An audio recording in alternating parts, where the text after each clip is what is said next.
പരിശുദ്ധ പരമദിവ്യകാരുണ്യത്തിന് ആരാധനയും സ്തുതിയും പുകഴ്ചയും ഉണ്ടായിരിക്കട്ടെ. പരിശുദ്ധ പരമദിവ്യകാരുണ്യത്തിന് ആരാധനയും സ്തുതിയും പുകഴ്ചയും ഉണ്ടായിരിക്കട്ടെ. പരിശുദ്ധ പരമദിവ്യകാരുണ്യത്തിന് ആരാധനയും സ്തുതിയും പുകഴ്ചയും ഉണ്ടായിരിക്കട്ടെ.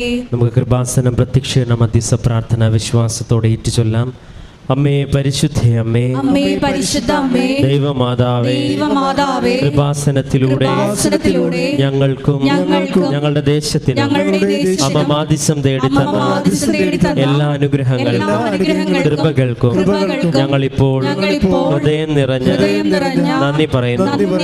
അമ്മേ പരിശുദ്ധേ അമ്മേ, ദൈവമാതാവേ, 2004 ഡിസംബർ 7 ഉച്ച കഴിഞ്ഞ് 2:30 കൃപാസനത്തിൽ സംഭവിച്ച അമ്മയുടെ പ്രത്യക്ഷപ്പെടലിനെക്കുറിച്ച് തിരുസഭയ്ക്ക് സമർപ്പിച്ചിരിക്കുന്ന പഠനരേഖകളുടെ വസ്തുനിഷ്ഠവും ദൈവശാസ്ത്ര വിധിപ്രകാരമുള്ളതുമായ അന്വേഷണ പഠനങ്ങൾ നടത്തി ആ പ്രത്യക്ഷപ്പെടലിലൂടെ പ്രകടമായ ദൈവമാതാവിന്റെ പ്രത്യേക കരുതലും സംരക്ഷണവും വെളിപ്പെടുത്തുന്ന പീഡിതരുടെ ആശ്വാസവും പ്രവാചകന്മാരുടെ രാജ്ഞിയും വാഗ്ദാനത്തിന്റെ പേടകവും പ്രപഞ്ച പ്രകൃതിയുടെ മാതാവുമായ പരിശുദ്ധ അമ്മയുടെ ഭക്തി തിരുസഭയിൽ കൂടുതൽ പ്രചരിച്ച് ജീവിതത്തിന്റെ ദുരിത അവസ്ഥകളിൽ അകപ്പെട്ടു കഴിയുന്ന അനേകായിരം മക്കൾക്ക് ദൈവത്തിന്റെ സാന്നിധ്യവും സന്ധിപ്പും കൂടുതൽ അനുഭവിക്കുക ആത്മീയ വിശുദ്ധി ദൈവശക്തി കൈവരിക്കുവാൻ ഞങ്ങളുടെ കുടുംബങ്ങളെ ഇടയാക്കണമേ. അമ്മേ പരിശുദ്ധ അമ്മേ, ഭൂസ്വർലോകങ്ങളുടെ രാജ്ഞിയായ അങ്ങേക്ക് ഭൗമ സംരക്ഷണത്തിനായി പ്രപഞ്ച പ്രകൃതിയെ തന്നെ തിരുസഭ പ്രതിഷ്ഠിക്കുവാൻ ഈ പ്രത്യക്ഷീകരണം വഴി ഇടയാക്കണമേ. പരിശുദ്ധ അമ്മേ, ജപമാല മാതാവേ, സകല കൃപാസന പ്രാർത്ഥനകളോട് ചേർത്ത് ഞങ്ങളിപ്പോൾ പ്രാർത്ഥിക്കുന്ന ഈ സമൂഹത്തിന്റെ പ്രത്യേക നിയോഗങ്ങൾ നമുക്ക് മൗനമായി നമ്മുടെ നിയോഗങ്ങൾ പരിശുദ്ധമ്മയുടെ മധ്യസ്ഥതയിൽ സമർപ്പിക്കാം.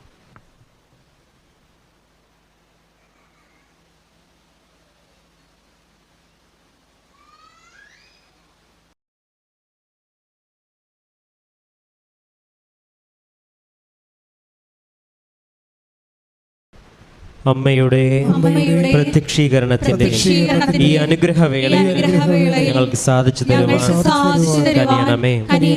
നമുക്ക് എല്ലാവർക്കും സ്തുതിച്ചു പ്രാർത്ഥിക്കാം. ഹല്ലേലൂയ, ഹല്ലേലൂയ, ഹല്ലേലൂയ,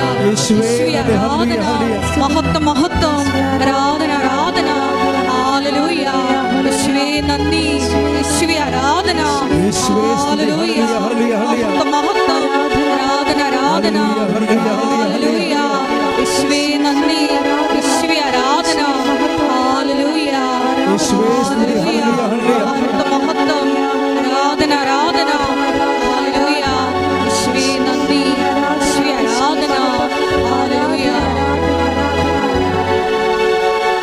പരിശുദ്ധ പരമദിവ്യകാരുണ്യത്തിന് ആരാധനയും സ്തുതിയും പുകഴ്ചയും ഉണ്ടായിരിക്കട്ടെ.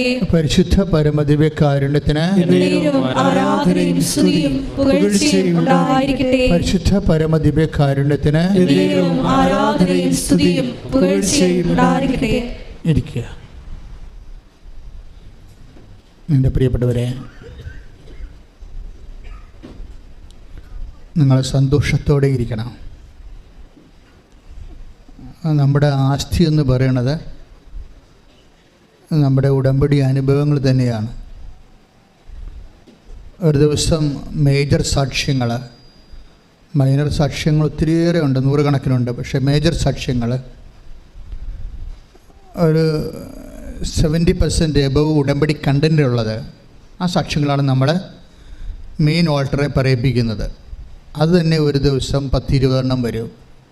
ഇപ്പോൾ 20 മേജർ സാക്ഷ്യങ്ങൾ എന്ന് പറയുമ്പോൾ ഒരു 600 സാക്ഷ്യങ്ങൾ, മേജർ സാക്ഷ്യങ്ങൾ, ഫുൾ ഉടമ്പടി കണ്ടൻ്റുള്ള സാക്ഷ്യങ്ങൾ ഒരു മാസം കിട്ടും.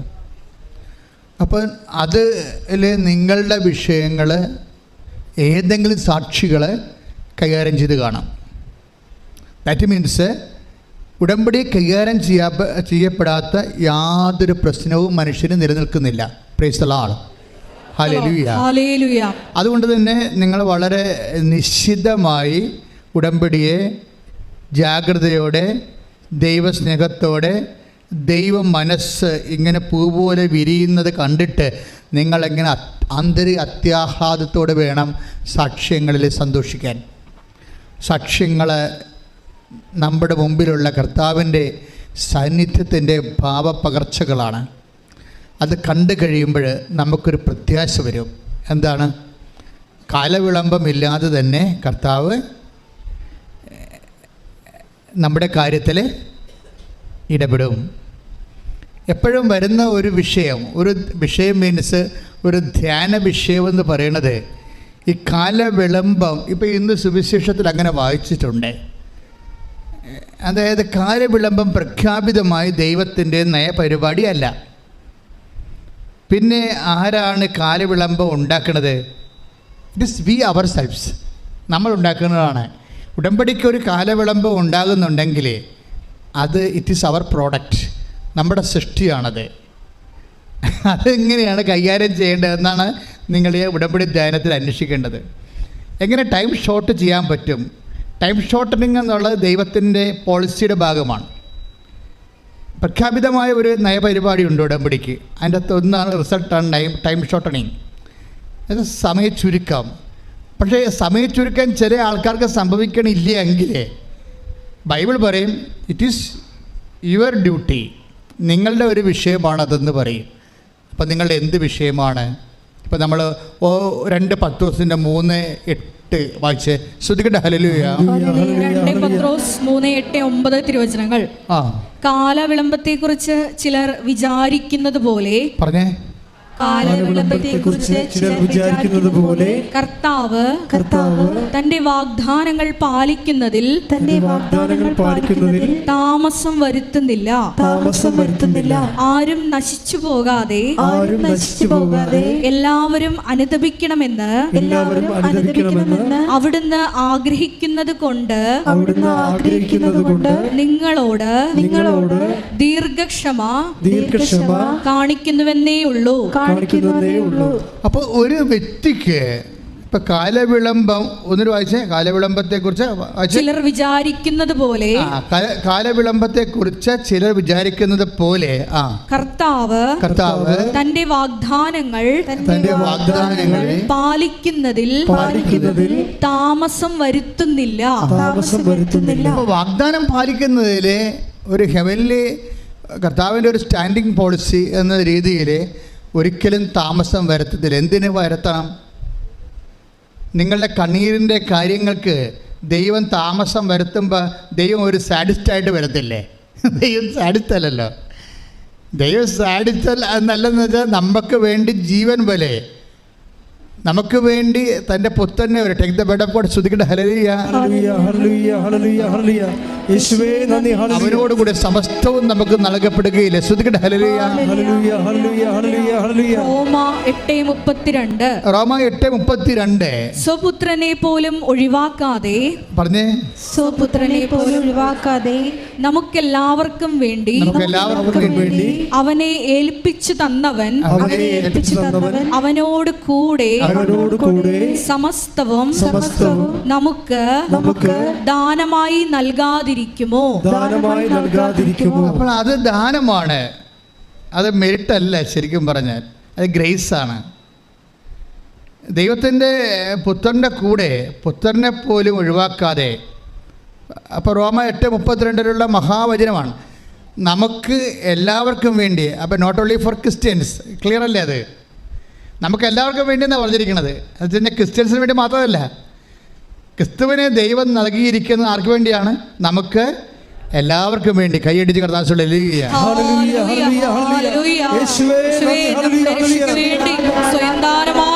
ഈശോയെ മുഴുവനായി ഞങ്ങൾക്ക് വേണ്ടി സമർപ്പിച്ച അവിടുത്തെ സ്നേഹത്തിന് നന്ദി പറയുന്നു. ഹല്ലേലൂയ.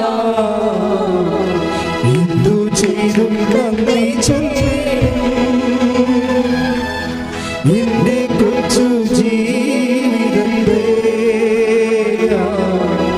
നിന്നെ കാഴ്ചയേകി സന്തോഷത്തിന് ഒരിക്കൽ കൂടി പാടുക. ഇത്ര നല്ല ഇത്ര നല്ല ദൈവത്തോട് ഞാൻ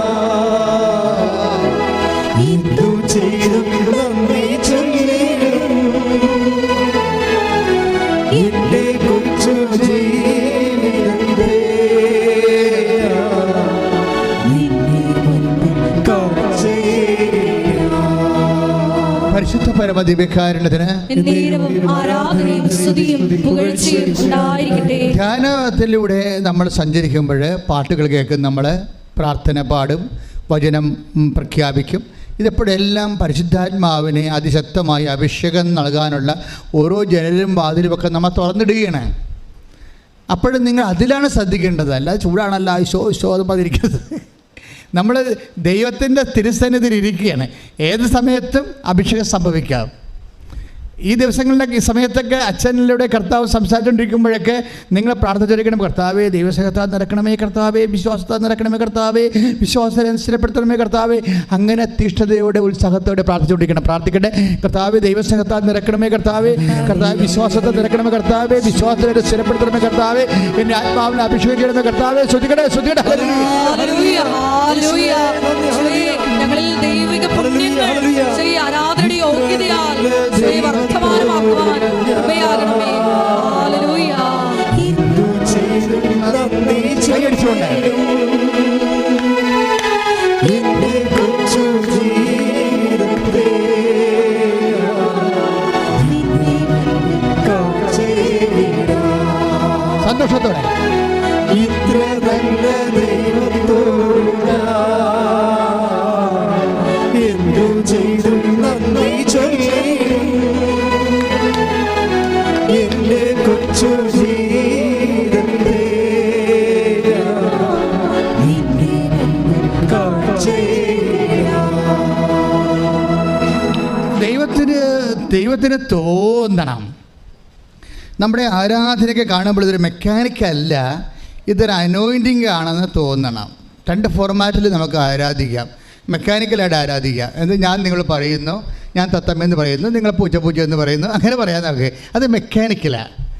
മറിച്ച് നിങ്ങളുടെ ഈ ആന്തരികമായ ഒരു ത്രൈവ്, ആന്തരികമായ ഒരു ചോദനയിൽ നിങ്ങൾ സ്വയം പ്രേരിതരായി ദൈവത്തിൻ്റെ സന്നിധിയിലാണ് ഞാൻ എന്നുള്ള ബോധ്യത്തോടു കൂടി എൻ്റെ എല്ലാ കഷ്ടനഷ്ടങ്ങളെയും കർത്താവിൻ്റെ കഷ്ടനഷ്ടങ്ങളോടും കുരിശോടും ചേർത്ത് വെച്ചുകൊണ്ട് കർത്താവിനെ ഉയർത്തെഴുന്നേൽപ്പിൽ ഭാഗമാക്കാൻ വേണ്ടി കർത്താവിനെ തിരഞ്ഞെടുക്കുന്ന ആന്തരിക ബോധ്യത്തോടെ ശ്രുതിക്കട്ടെ. ഹല്ലേലൂയ, ഹല്ലേലൂയ, ഹല്ലേലൂയ. യേശുവേ, ഞങ്ങളെ പ്രത്യേകമായി പേര് ചൊല്ലി വിളിച്ചതിന്, തിരഞ്ഞെടുത്തതിന് നന്ദി പറയുന്നു. Hallelujah, hallelujah.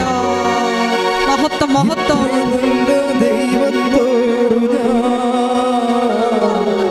എന്തു ചെയ്തും നന്ദി ചൊല്ലിടും. എന്റെ കൊച്ചു ജീവിതത്തെ നിന്നെ കാഴ്ചയേകി. നിന്റെ മുൻപിൽ കാഴ്ചയേകി. ഒരുമിച്ച് ഇത്ര നല്ല ദൈവത്തോടെ, ഇത്ര നല്ല ദൈവത്തോട് ഞാൻ എന്തു ചെയ്തും നന്ദി ചൊല്ലിടും. എന്റെ കൊച്ചു ജീവിതത്തെ നിന്റെ മുൻപിൽ കാഴ്ചയേകി. അപ്പോൾ ഈ സ്തുതിക്കുമ്പോൾ പ്രാർത്ഥിക്കുമ്പോൾ നമ്മൾ ഈ മോര് കടയത്തില്ലേ, ഈ സ്തുതിപ്പും പ്രാർത്ഥനയൊക്കെ ഒരു കടച്ചേ പോലെയാണ്. കടച്ച് കഴിയുമ്പോൾ എന്താ സംഭവിക്കുന്നത്? വെണ്ണ ഇങ്ങനെ പൊന്തി വരും അല്ലേ? അതുപോലെ സ്തുതിപ്പിൻ്റെ സമയത്ത് നമ്മൾ ഓട്ടോമാറ്റിക്കായിട്ട് നമ്മൾ സ്വന്തമായിട്ടാണ് സ്തുതിക്കണത് എങ്കിൽ ആദ്യമൊക്കെ ചില സമയത്ത് നമ്മളുടേതായിട്ടുള്ള ഒരു ഇനിഷ്യേഷൻ മുൻകൈയൊക്കെ ഉണ്ടാകും. പിന്നീട് നമ്മൾ തന്നെ സ്വന്തമായിട്ട് ഒരു അഭിരുചി ഒരു അഭിനിവേശം ആന്തരികമായി നമുക്ക് തോന്നും. അതപ്പോഴ് ദൈവസ്നേഹം നിറഞ്ഞു കാണും. അപ്പോഴേ അതാണ് ഈ സ്തുതിപ്പിൻ്റെ അകത്ത് വെണ്ണായിട്ട് പൊന്തണ എന്താണ്? ദൈവസ്നേഹമാണ്. സ്തുതിപ്പിൽ ദൈവസ്നേഹത്തോടെയാണ് നീ സ്തുതിക്കണത്, ദൈവസ്നേഹത്തോടെയാണ് നീ പ്രാർത്ഥിക്കണത്, ദൈവസ്നേഹത്തോടെയാണ് നീ വിശ്വസിക്കണത് എന്ന് നിനക്ക് തോന്നുന്ന സമയത്ത് ഈ അഭിഷേകം ഉണ്ടാകും. അഭിഷേകം ഉണ്ടായിട്ട് എന്താണെന്നറിയാമോ? ആന്തരിക ബോധ്യമാണ്. ആന്തരിക ബോധ്യം എന്താണ്? എന്തെല്ലാം ക്ലേശങ്ങളിലൂടെയാണ് നീ പോണതെങ്കിലും നിൻ്റെ ഉള്ളിൽ, നിൻ്റെ മനസ്സിൽ ദൈവം പറഞ്ഞിരിക്കുന്നത് പോലെ ഈ വിഷയം ഞാൻ അതിജീവിക്കാം, ഈ വിഷയത്തിന് കർത്താവിന് തീരുമാനമുണ്ട്, ഈ വിഷയത്തിൽ എൻ്റെ കർത്താവ് എന്നെ ജയിപ്പിക്കും, ഈ വിഷയത്തിൽ ഞാൻ വീണു പോകാൻ എൻ്റെ കർത്താവ് അനുവദിക്കത്തില്ല എന്നുള്ള ആന്തരികമായി. അതാണ് കഴിഞ്ഞ ദിവസങ്ങൾ നമ്മൾ കണ്ടില്ലേ, ഐസയ്യാ 43:18 എടുത്ത് സ്തുതിക്കട്ടെ. ഹല്ലേലൂയ ഹല്ലേലൂയ ഹല്ലേലൂയ ഹല്ലേലൂയ ഹല്ലേലൂയ. യേശുവേ നന്ദി. ഹല്ലേലൂയ ഹല്ലേലൂയ ഹല്ലേലൂയ.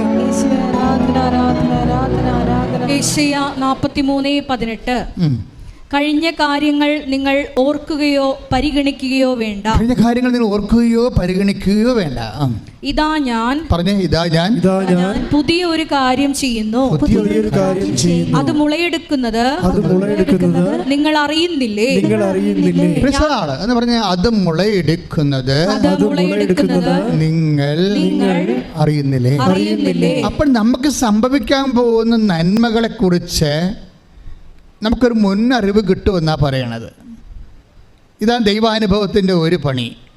അത് നിങ്ങളെ ഇപ്പോൾ കഴിഞ്ഞ ദിവസങ്ങളിൽ എനിക്കിഷ്ടപ്പെട്ട സാക്ഷ്യം ഉണ്ടായിരുന്നു. അങ്ങനെ എലിസബത്ത് ബെന്നി കൊട്ടുവള്ളി, എറണാകുളം സൈഡാണെന്ന് തോന്നുന്നു, കൊട്ടുവള്ളി വടക്കം പറവൂര്.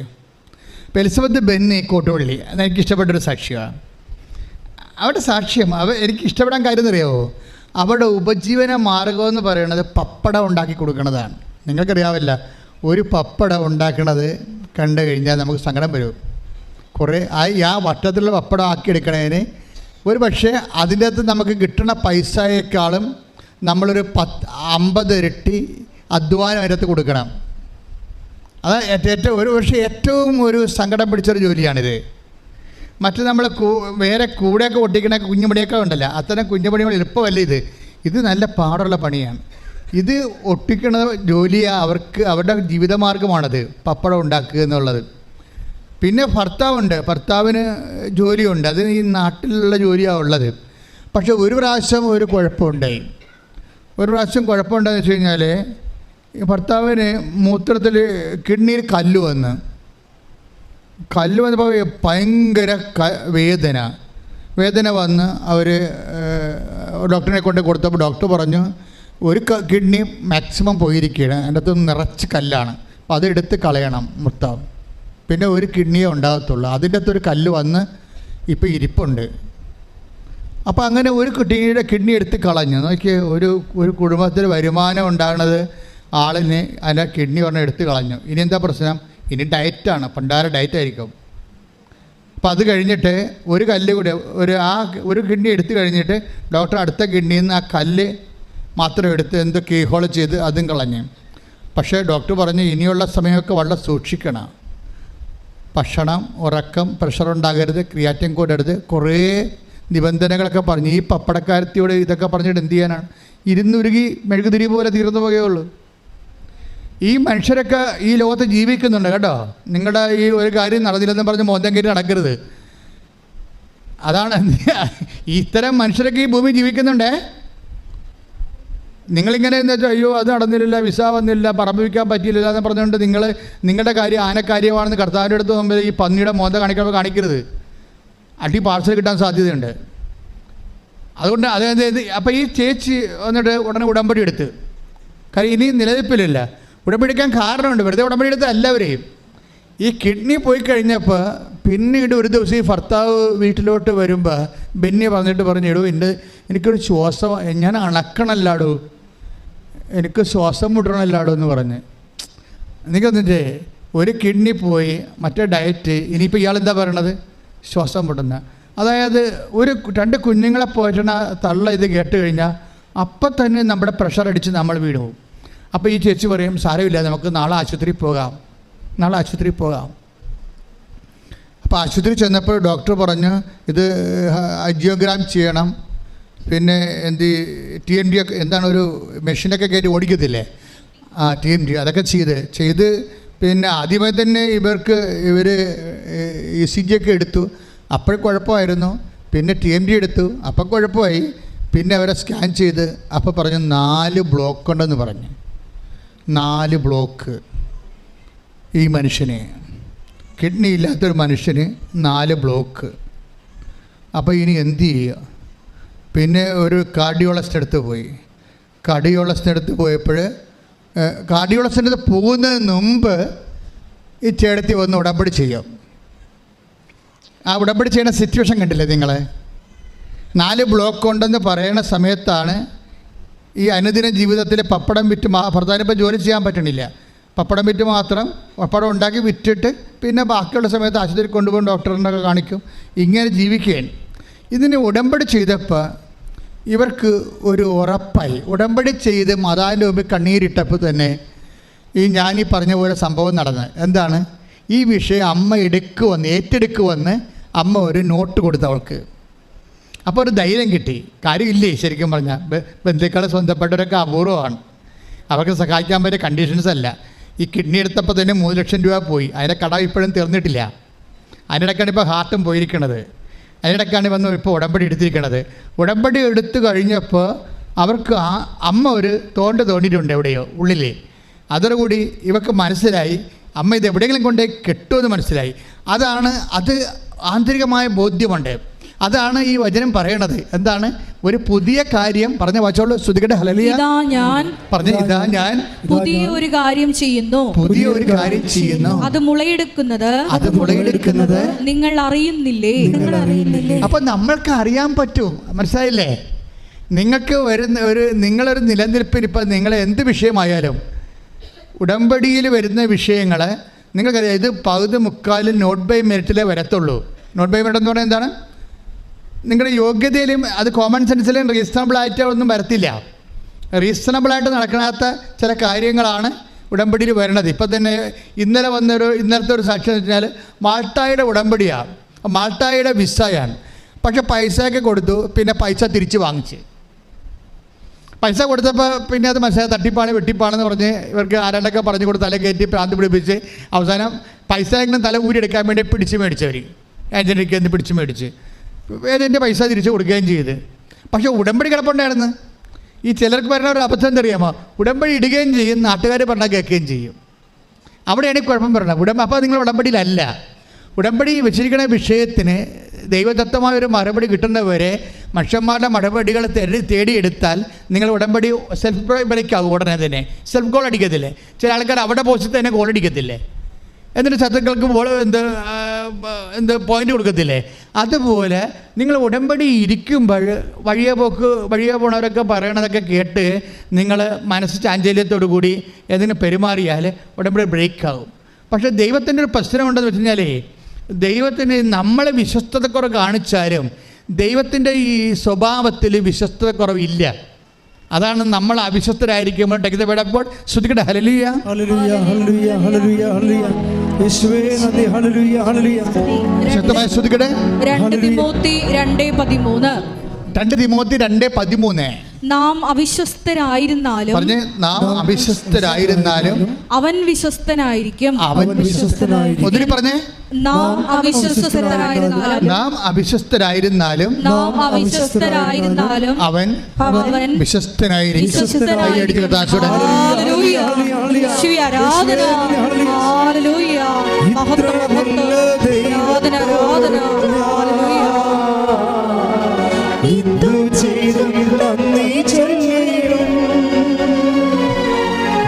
എന്റെ കൊച്ചു ജീവിതത്തെ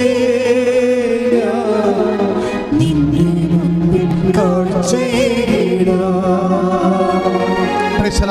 അപ്പം നമ്മൾക്ക് ഇങ്ങനെ ഏകപക്ഷീയമായിട്ട് വിഡ്രോ ചെയ്യാൻ പറ്റത്തില്ല.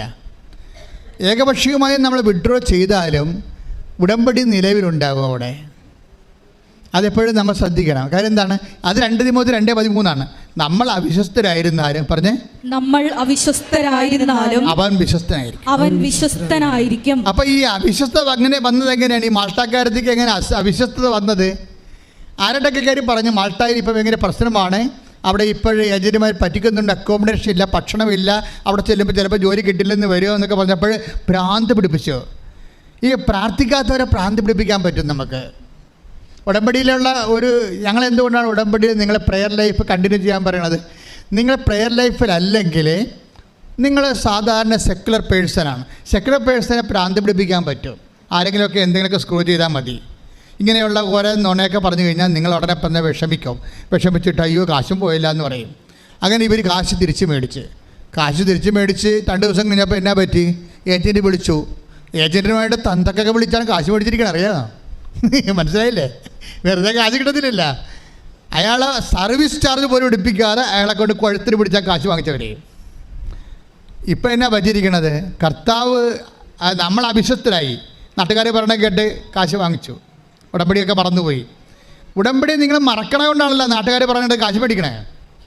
ഉടമ്പടി നിങ്ങൾ മറക്കുന്ന കൊണ്ടാണ് നാട്ടുകാർ പറയുമ്പോൾ നിങ്ങൾ അത് കേട്ടിട്ട് നിങ്ങൾ അവിടേക്ക് നിന്ന് കാശ് വാങ്ങിക്കണത്. കാശ് വാങ്ങിച്ചു കഴിഞ്ഞപ്പോൾ അവിടെ റെഡിയായി. മാൾട്ടായിലെ ഇൻ്റർവ്യൂ എല്ലാം കഴിഞ്ഞതാണ്. ഇവിടെ ജോലി റെഡിയായി. ഏജൻറ്റ് വിളിച്ച് പറഞ്ഞു അത് ഓക്കെ ആയെന്ന് പറഞ്ഞു. എനിക്ക് പോകാൻ ഉദ്ദേശമുണ്ടെങ്കിൽ തീർച്ചയായിട്ടും കയറി പോകാമെന്ന് പറയും. ഇപ്പം എന്നാ പറ്റി? അവർ തിരിച്ചു വന്ന് ഇപ്പം കയറി പോകുകയാണ്. അതെല്ലാം അതായത് നമ്മളെ ഒരു കാര്യം അവിശ്വസ്തത കാണിച്ചാൽ നമുക്ക് വരാൻ പോകുന്ന പ്രശ്നം എന്താണെന്നറിയാമോ?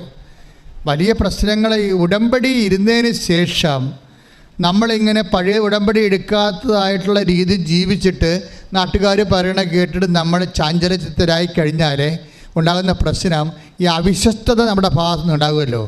അവിശ്വസ്തത ഉണ്ടായാൽ ബ്രാൻഡഡാണ്. ഇൻഫിഡലിറ്റി ബ്രാൻഡഡാണ്. അപ്പം നീ നാളെ വിശ്വസിച്ചെന്ന് പറഞ്ഞാലും ദൈവം അംഗീകരിക്കത്തില്ല. ദൈവത്തിൻ്റെ ജോലി ചെയ്ത് മാറ്റി. പക്ഷെ നീ എന്ത് ചെയ്ത്? ബ്രാൻഡഡായി. എന്താണ്? ഇൻഫിഡലായി, അവിശ്വസ്തതയായി. അവിശ്വസ്തത എന്ന് പറഞ്ഞാൽ അറിയാമല്ലോ, നിത്യത വരെ ബാധിക്കുന്ന ഭയങ്കരമായൊരു ചതിക്കുഴിയാണ്. നിത്യത വരെ ഈ ആത്മാവ് ഇൻഫിഡലാണ്, ബ്രാൻഡഡാണ്.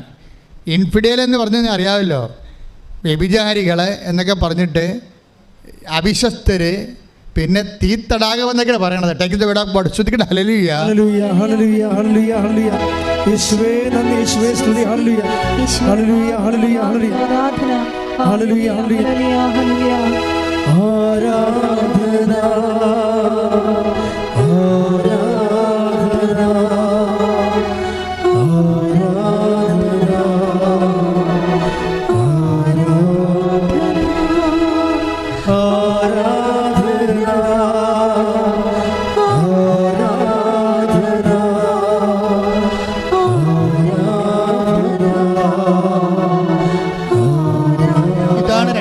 മരണം.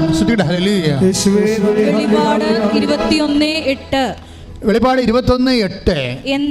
എന്നാൽ ഭീരുക്കൾ, അവിശ്വാസികൾ, ദുർമാർഗികൾ, കൊലപാതകികൾ, വ്യഭിചാരികൾ, മന്ത്രവാദികൾ, വിഗ്രഹാരാധകർ, കാപട്യക്കാർ എന്നിവരുടെ ഓഹരി തീയും ഗന്ധകവും എരിയുന്ന തടാകവുമായിരിക്കും.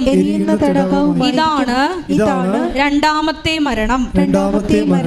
ഒറ്റ നടക്ക് പോകത്തില്ലെന്ന്. ഡെഡ് ബോഡിയാണെന്നാണ് പറയണത്. ഈ പിശാചിനെ ഡെഡ് ബോഡി എന്നാണ് പറയണത്. ദൈവത്തിൻ്റെ തിരുസന്നിധി വന്നിട്ട് അവളുടെ നാട്ടിൽ ഉള്ള പോക്കൃത്തരം കാണിച്ചതാണ്. പണി കിട്ടിയ കണ്ടില്ലേ? നമ്മൾ വളരെ സൂക്ഷിച്ച് കൈകാര്യം ചെയ്യേണ്ടതാണത്. ഭീരുക്കളെന്നാണ് പറയണത്. അതായത് ഉടമ്പടി ചെയ്തതിന് ശേഷം പിന്നീട് ഇവർ സെൽഫായിട്ട് വിഡ്രോ ചെയ്യും. അതിൽ നിന്ന് മാറിയിട്ട് നാട്ടുകാരുടെ വർത്തമാനം കേൾക്കും. അതിൻ്റെ കാര്യം അവരെ വിളിക്കണത് ഭീരുക്കൾ. അവരെ ബ്രാൻഡ് ചെയ്യണത് എങ്ങനെ? അവരുടെ കൂടെ ആ ബെഞ്ചിലിരിക്കുന്ന ആൾക്കാരൊക്കെ ആരാണെന്ന് അറിയാവാ? ഒന്ന് വായിച്ച്. ഭീരുക്കൾ, അവിശ്വാസികൾ, ദുർമാർഗികൾ, കൊലപാതകികൾ, വ്യഭിചാരികൾ, മന്ത്രവാദികൾ, വിഗ്രഹാരാധകർ, കാപട്യക്കാർ എന്നിവരുടെ ഓഹരി തീയും ഗന്ധകവും എരിയുന്ന തടാകമായിരിക്കും. ദൈവം വിശ്വസ്തനായിക്കൊണ്ട് ദൈവം ഉടമ്പടി പാലിച്ച് നിങ്ങളെ അനുഗ്രഹിക്കും. പക്ഷെ നിങ്ങൾ കാണിച്ചിരിക്കുന്ന വിഷയമില്ലേ, ദൈവത്തിനെ അവിശ്വസിക്കുകയും അവിശ്വസ്ത കാണിച്ചുകൊണ്ട് ലോകത്തിന് ദൈവത്തേക്കാൾ കൂടെ അനുസരിച്ചില്ലേ? നിങ്ങളൊരു കാര്യം മനസ്സിലാക്കേണ്ടത്, ഇത് നമുക്കറിയാം, ഈ അനുതാപവും കാലവിളംബവും തമ്മിൽ ഇൻ്റർ കണക്റ്റഡ് ആണ്. അനുതാപവും കാലവിളംബവും. ഇപ്പം നിങ്ങൾക്ക് കാലവിളംബം വരുന്നെന്ന് കാണുന്നില്ലേ? കാലവിളംബം വരുന്നത് എന്തുകൊണ്ടാണ്? 2 പത്രോസിൻ്റെ 3:8 പറഞ്ഞത് എന്താണ്? കാലവിളംബം ദൈവത്തിൻ്റെ പദ്ധതിയല്ല. പിന്നെ എന്താണ്? നിങ്ങൾ അനുദപിക്കാൻ വേണ്ടി ദൈവം കാണിക്കുന്ന ദീർഘക്ഷമയാണെന്നാണ്. Praise the Lord. ഹല്ലേലൂയ. തിരുക്കുമാരനും അമ്മ മാതാവിനും ഞാൻ ഒരുപാട് നന്ദി പറയുന്നു. എൻ്റെ പേര് ക്രിസ്റ്റി. ഞാൻ ആലുവയിൽ നിന്ന് വരുന്നു. ഞാനൊരു യാക്കോബ വിശ്വാസിയാണ്. ഞാൻ ഇവിടെ വന്നത് 16-ാം തീയതി ജൂലൈ 2022 വന്നത്. അന്ന് എനിക്ക് കൃപാസനത്തെ പറ്റിയോ ഇവിടുത്തെ പത്രത്തെ പറ്റിയോ ഉടമ്പടിയെ പറ്റിയോ ഒരു ഐഡിയ ഇല്ലായിരുന്നു. ഞാൻ ഇവിടെ വന്നു, തിരക്ക് കണ്ടു, ഞാനും ഉടമ്പടി എടുക്കാമെന്ന് കരുതി പത്രമൊക്കെ മേടിച്ചു. അപ്പോൾ ഞാൻ വിചാരിച്ചു പത്രം മാത്രമേ ഉള്ളൂ, വേറെ ഒന്നുമില്ല, ഉടമ്പടി അതോടെ തീർന്നു എന്ന്. അങ്ങനെ ഞാൻ മേടിച്ചിട്ട് പുറത്തേക്ക് ഇറങ്ങിയപ്പോൾ എനിക്ക് ഭയങ്കര അവിശ്വാസമായിരുന്നു. ഇതൊക്കെ വെറും പറ്റിപ്പാണ് എന്നുള്ളൊരു തോന്നലായിരുന്നു എനിക്ക്. അത് കഴിഞ്ഞ് ഞാൻ പക്ഷെ പത്രമൊക്കെ കൊടുത്തു. പത്രം കൊടുത്തു കഴിഞ്ഞപ്പം എൻ്റെ കസിൻ എന്നോട് ചോദിച്ചു, നീ ഉടമ്പടി എടുത്തോ എന്ന്. ഞാൻ പറഞ്ഞു ഞാൻ ഉടമ്പടി എടുത്തു, പത്രമൊക്കെ കിട്ടി എന്ന് പറഞ്ഞു. അപ്പോൾ എന്നോട് ചോദിച്ചു, നീ കൗൺസിലിംഗ് ഒക്കെ കൂടിയായിരുന്നോ എന്ന് ചോദിച്ചു. ഞാൻ പറഞ്ഞു കൗൺസിലിംഗ് ഒന്നും കൂടിയില്ല, പത്രമൊക്കെ മേടിച്ചു, ഞാൻ പോന്നു എന്ന് പറഞ്ഞു. അപ്പോൾ എന്നോട് കൂടുതൽ ഡീറ്റെയിൽ ആയിട്ട് പറഞ്ഞു, പത്രം മാത്രമല്ല കൗൺസിലിംഗ് ഉണ്ട്, പ്രാർത്ഥനയുണ്ട്, കുറേ കാര്യങ്ങളുണ്ടെന്ന് പറഞ്ഞു. ഞാൻ അങ്ങനെ അത് കേട്ടുപോയി. പക്ഷെ വൈകുന്നേരം ആയപ്പോൾ തൊട്ട് എനിക്ക് ഭയങ്കര വിശ്വാസം. ഞാനാണെങ്കിൽ യൂട്യൂബിൽ കുറേ ധ്യാനങ്ങൾ കാണാനായിട്ട് തുടങ്ങി. അങ്ങനെ കണ്ട് ഞാൻ രാത്രി 3 മണിക്കൊക്കെ എഴുന്നേറ്റിരുന്ന് കാണാനായിട്ട് തുടങ്ങി. ഫുൾ ടൈം എന്നെ കൃപാസനമായി. അങ്ങനെയൊക്കെ കണ്ടു. ഞാൻ എക്സാം സെപ്റ്റംബറിൽ എഴുതി. ഞാൻ ഒന്നും പഠിച്ചില്ലായിരുന്നു, പക്ഷെ എനിക്ക് ഭയങ്കര വിശ്വാസമായിരുന്നു കിട്ടുമെന്ന്. ഞാൻ എഴുതി, ഞാൻ അവിടെ ഫെയിലായി. ആ വിശ്വാസം കൊണ്ട് എനിക്ക് ഭയങ്കര ഡിപ്രഷനും ആയിപ്പോയി. ഞാൻ ഭയങ്കരമായിട്ട് വിഷമിച്ചു. എന്നിരുന്നാലും കുറച്ച് ദിവസം കഴിഞ്ഞപ്പോൾ എനിക്ക് തോന്നി ഞാൻ ഉടമ്പടി എടുത്താൽ എൻ്റെ എല്ലാം ശരിയാവുമെന്ന്. ഞാൻ അങ്ങനെ ഒക്ടോബർ 13, 2023 ഉടമ്പടി എടുത്തു. ഉടമ്പടി എടുത്തു കഴിഞ്ഞ് ഞാൻ അച്ഛൻ പറഞ്ഞ പോലെ എല്ലാം ഞാൻ നോക്കി. എന്നുവെച്ചാൽ എല്ലാ ചൊവ്വാഴ്ചകളിലും അച്ഛൻ്റെ ആരാധനയിൽ പങ്കെടുത്തു. ബൈബിളൊക്കെ 30 മിനിറ്റ് എങ്ങനെയെങ്കിലുമൊക്കെ ഇരുന്ന് വായിക്കാനായിട്ട് ഞാൻ നോക്കി. കാരുണ്യപ്രവൃത്തി വലിയ കാര്യമായിട്ടൊന്നും ഞാൻ ചെയ്തില്ല. പിന്നെ എൻ്റെ കൺമുൻപിൽ കാണുന്ന പാവങ്ങൾക്ക് എന്നിൽ ഒതുങ്ങുന്ന പൈസയൊക്കെ കൊടുത്ത് ഞാൻ സഹായിച്ചിരുന്നു. അങ്ങനെ പിന്നെ കുമ്പസാരാണെങ്കിലും എല്ലാ 2 ആഴ്ചയിലും കൂടുമ്പോൾ നടത്തിയിരുന്നു. അങ്ങനെ എക്സാമിന് തൊട്ട് മുമ്പ് ഞാനിവിടെ വന്നു. അച്ഛൻ്റെ ബ്ലെസ്സിങ്സൊക്കെ മേടിച്ചു, കാശ് രൂപമൊക്കെ മേടിച്ചു. ഞാൻ പോയി എക്സാം എഴുതി, വീണ്ടും ക്ലബിങ്. പക്ഷേ എനിക്ക് വിഷമമൊന്നും ഉണ്ടായിരുന്നില്ല, എനിക്ക് ഭയങ്കര സന്തോഷമായിരുന്നു. കാരണം ഒട്ടുമില്ലായ്മയിൽ നിന്ന് എനിക്ക് 3/4 ഭാഗത്തോളം അമ്മ മാതാവ് തന്നു. അപ്പം എനിക്കറിയായിരുന്നു ഇനിയും എനിക്ക് അമ്മ മാതാവ് തരും എന്ന്. ഞാൻ ഒട്ടും മടിക്കാതെ അമ്മയുടെ അടുത്ത് വന്നു. ഞാൻ പറഞ്ഞു, അമ്മ മാതാവേ എനിക്കൊരു ഡേറ്റ് ഇട്ട് കിട്ടണം, എല്ലാവർക്കും നീ ഡേറ്റ് ഇട്ട് കൊടുക്കുന്നുണ്ടല്ലോ, എനിക്കും ഇട്ട് തരണമെന്ന് പറഞ്ഞു. പക്ഷേ ഡേറ്റ് ഇട്ട് പ്രാർത്ഥിക്കേണ്ടതെന്ന് എങ്ങനെയാണെന്ന് എനിക്കറിയത്തില്ലായിരുന്നു.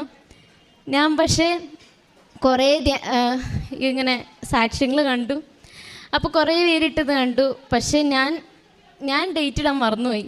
ഞാൻ ഇവിടെ വന്നിരുന്നു കഴിഞ്ഞപ്പോൾ എൻ്റെ മനസ്സിലൊരു ഡേറ്റ് തെളിഞ്ഞു വന്നു, ജൂലൈ 9. ഞാൻ അപ്പം അമ്മോട് പറഞ്ഞു, അമ്മ മാതാവേ ആ ഡേറ്റ് അത്ഭുതമുള്ളതാക്കി തരണേ, എനിക്ക് വിശ്വസിക്കാവുന്ന രീതിയിലാക്കി തന്നെയെന്ന് പറഞ്ഞു. അങ്ങനെ പപ്പ ഇവിടെ ഈ കസേരയിൽ ഇരിപ്പുണ്ടായിരുന്നു.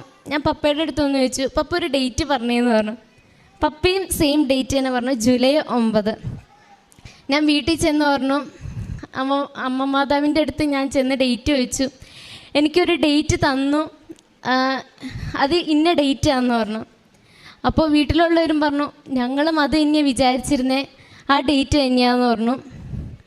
അങ്ങനെ ഡേറ്റ് ഒക്കെ അടുക്കാൻ തുടങ്ങി. എനിക്ക് ടെൻഷൻസ് ഭയങ്കരമായിട്ട് കൂടി വരാൻ തുടങ്ങി.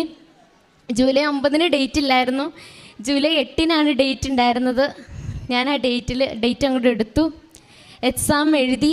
പക്ഷെ എനിക്ക് ഒട്ടും പ്രതീക്ഷയില്ലായിരുന്നു ഞാൻ ഒരു ദിവസം ഡ്യൂട്ടി കഴിഞ്ഞ് ഇറങ്ങിയപ്പം റിസൾട്ട് മെയിലിൽ വന്നിട്ടുണ്ട്. ഞാൻ തുറന്നു നോക്കിയില്ല, എല്ലാം അപ്പോഴത്തെ പോലെ ആയിരിക്കും എന്ന് വിചാരിച്ച് ഞാനത് വിട്ടു. പക്ഷേ വീട്ടിൽ വന്ന് അമ്മ മാതാവിൻ്റെ അടുത്ത് വന്നപ്പം എൻ്റെ മനസ്സ് പറഞ്ഞിരുന്നു നോക്ക് എന്നുള്ള രീതിയിൽ. ഞാൻ അങ്ങനെ നോക്കി, എനിക്ക് UK സ്കോർ അമ്മ മാതാവ് തന്നു. ഇതിനു മുമ്പ് ഈ റിസൾട്ട് വരുന്നതിന് മുമ്പ് ഞാൻ ഇവിടുന്ന് 5 കെട്ട് പത്രം മേടിച്ചുകൊണ്ട് പോയി റോട്ടിൽ എല്ലാവർക്കും കൊടുത്തിരുന്നു. അതുപോലെ തന്നെ കാരുണ്യ പ്രവൃത്തി പറ്റാത്തത് കൊണ്ട് ഞാൻ ഹോസ്പിറ്റലിൽ ഡ്യൂട്ടിക്കും കയറി. അപ്പോൾ ഞാൻ അതിൽ ഭയങ്കര സാറ്റിസ്ഫൈഡായി. പിന്നെ എന്ന് പറഞ്ഞു കഴിഞ്ഞാൽ ഞാൻ തുടക്കത്തിൽ സാക്ഷ്യം കണ്ടുകൊണ്ടിരുന്നപ്പോൾ കേട്ടിരുന്നു ഈ ജപമാല റാലിയിൽ പങ്കെടുത്തു കഴിഞ്ഞാൽ കുറേ പേർക്ക് കുറേ അനുഗ്രഹങ്ങൾ കിട്ടുന്നതായിട്ട് കണ്ടു. അപ്പോൾ ഞാൻ അന്ന് ഓർത്തിരുന്നു, അമ്മ മാതാവ് എനിക്കും അങ്ങനെ കൂടാൻ പറ്റിയിരുന്നെങ്കിൽ എനിക്കും ഇങ്ങനെ വന്ന് പറയാമല്ലോ എന്ന്. ഞാൻ ഒട്ടും പ്രതീക്ഷയില്ല ഈ പ്രാവശ്യം ഈ ഒക്ടോബർ 28 ജപമാല റാലിക്ക് കൂടാൻ പറ്റുമെന്ന്. എൻ്റെ കൂടെ വർക്ക് ചെയ്യുന്ന ഒരു ചേച്ചി പറഞ്ഞു. അങ്ങനെ വഴി ഞാനിവിടെ വന്നു, എൻ്റെ വീട്ടിലുള്ള എല്ലാവരും വന്നു, ഇവിടെ അറ്റൻഡ് ചെയ്തു പോയി. ഒക്ടോബർ 28 കഴിഞ്ഞ് വന്നിട്ട് നവംബർ 28 എൻ്റെ CBT പാസ്സാവുകയും ഡിസംബർ 28 2:30 അറ്റൻഡ് ചെയ്ത ഇൻ്റർവ്യൂ എനിക്ക് കിട്ടുകയും ചെയ്തു. എനിക്കതിനു മുമ്പ് ഇൻ്റർവ്യൂസ് ഓഗസ്റ്റിൽ ഒരെണ്ണം വന്നു. അത് പിന്നെ ഞാൻ വേണ്ടെന്ന് വെച്ച് അറ്റൻഡ് ചെയ്തതാണ്. പക്ഷെ കിട്ടാണ്ടിരുന്നപ്പോൾ എനിക്ക് വിഷമമായിരുന്നു. അത് കഴിഞ്ഞ് പിന്നെ ഇൻ്റർവ്യൂസ് ഒന്നുമില്ലായിരുന്നു. ഞാൻ കട്ട ഡിപ്രഷൻ വീണ്ടും ആയിരുന്നു. അപ്പോഴാണ് അമ്മ മാതാവ് ഈ ഡിസംബർ 28 2:30 എന്ന് ഇട്ട് തന്നത്. എനിക്ക് ഡേറ്റ് കണ്ടപ്പോൾ തന്നെ അറിയായിരുന്നു ഇതെനിക്ക് വേണ്ടി തന്നെ ഇട്ട് തന്നതാണ് എന്നുള്ളത്. അതും ഞാൻ ഉദ്ദേശിച്ച ഡിപ്പാർട്ട്മെൻറ്റ് തന്നെ നല്ല കിട്ടി. പക്ഷെ എനിക്ക് ഭയങ്കര പേടിയായിരുന്നു. കാരണം എൻ്റെ കൂടെ ആരുമില്ല, ഞാൻ അറിയാവുന്ന ആരുമില്ല. ഞാൻ കുറേ പേരുടെ അടുത്ത് ചോദിച്ചു, ആർക്കും ആ സ്ഥലം അറിയത്തില്ല. അപ്പോൾ എനിക്ക് ഭയങ്കര ടെൻഷനായിരുന്നു. അമ്മ മാതാവിൻ്റെ അടുത്ത് ഞാൻ പറഞ്ഞു, എനിക്കിത് വെച്ചതാണെങ്കിൽ അമ്മ മാതാവ് എനിക്ക് അവിടുത്തെ ഒരാളെ തന്നെ പരിചയപ്പെടുത്തി തരണമെന്ന്. അങ്ങനെ എൻ്റെ ഏജൻസിയിൽ നിന്ന് തന്നെ പോയ പിള്ളേരെ എനിക്ക് കിട്ടി. ഏജൻസിക്കാർ പറഞ്ഞെന്നല്ല ഞാൻ അറിഞ്ഞത്, എനിക്ക് അവിടെ നിന്നുള്ള പിള്ളേർ തന്നെ എന്നെ ഇങ്ങോട്ടേക്ക് കോണ്ടാക്റ്റ് ചെയ്തു. ഞാൻ പോലും അറിയാണ്ട്, സത്യം പറഞ്ഞാൽ ഞങ്ങൾ നേരിട്ട് പോലും കണ്ടിട്ടില്ല, മിണ്ടിയിട്ടില്ല. വാട്സപ്പിലൂടെ ഉള്ള ചാറ്റിങ് മാത്രമേ ഉള്ളൂ. അങ്ങനെ 2 പേരെ എനിക്ക് കിട്ടി. ഇത് അമ്മ മാതാവ് തന്ന ഏറ്റവും വലിയ അനുഗ്രഹമാണ്. പിന്നെ ഞാൻ വെച്ചിരുന്നത് എൻ്റെ അമ്മയ്ക്കും പപ്പയ്ക്കും നടുവേദന, 1 വർഷത്തോളമായിട്ട് നടുവേദന ഉണ്ടായിരുന്നു. അപ്പോൾ ഞാൻ അമ്മ മാതാവിൻ്റെ അടുത്ത് പറഞ്ഞു, അമ്മ മാതാവെ അത് മാറ്റി കൊടുക്കണേ എന്ന്. അങ്ങനെ എൻ്റെ പപ്പയുടെയും അമ്മയുടെയും നടുവേദന മാറി. ഞാൻ ഉടമ്പടി എടുത്ത് 3 മാസമൊക്കെ കഴിഞ്ഞപ്പോഴത്തേക്കും കുറയാനായിട്ട് തുടങ്ങി. പിന്നെ എൻ്റെ അനിയത്തിക്ക് 10ാം ക്ലാസ്സിൽ നല്ല മാർക്ക് കിട്ടണേ എന്ന് ഞാൻ പ്രാർത്ഥിച്ചു. കാരണം അവളൊന്നും അത്ര ഇൻറ്റൻസീവായിട്ട് എടുത്തില്ല. എനിക്ക് ഭയങ്കര ടെൻഷനായിരുന്നു. പക്ഷേ അമ്മ മാതാവ് നല്ല മാർക്ക് തന്നെ കൊടുത്ത് അനുഗ്രഹിച്ചു. ഇത്രയും തന്ന അമ്മ മാതാവിന് ഞാൻ 1000 നന്ദി പറയുന്നു. ഇത് എൻ്റെ ജീവിതത്തിൽ സംഭവിച്ചത് അമ്മ മാതാവിൻ്റെ ഇതും കൊണ്ട് മാത്രമാണ്. ഈ ഉടമ്പടി എടുത്തത് വഴി ഞാൻ ക്ഷമിക്കാനായിട്ട് കുറേയൊക്കെ പഠിച്ചു. എനിക്ക് നേരത്തെ ഭയങ്കര ദേഷ്യമായിരുന്നു. അമ്മ മാതാവിൻ്റെ ഉടമ്പടി എടുത്തത് മുതൽ എൻ്റെ ദേഷ്യമൊക്കെ കുറഞ്ഞു. അതുപോലെ തന്നെ ഞാൻ എന്തിനിറങ്ങി തിരിച്ചാലും അമ്മ മാതാവ് എനിക്ക് ബൈബിൾ വഴി എനിക്ക് വാക്യങ്ങൾ ഇട്ട് തരും, എല്ലാം ഇട്ട് തരും. അപ്പോൾ എനിക്ക് ഭയങ്കര ഉറപ്പാണ് ഇനിയും അങ്ങോട്ടേക്ക് എല്ലാത്തിനും കൂടെ ഉണ്ടാവും, എല്ലാത്തിനും സഹായിക്കും എന്നുള്ളൊരു പൂർണ്ണമായ ഉറപ്പ് എനിക്കുണ്ട്. നന്ദി അമ്മ മാതാവേ.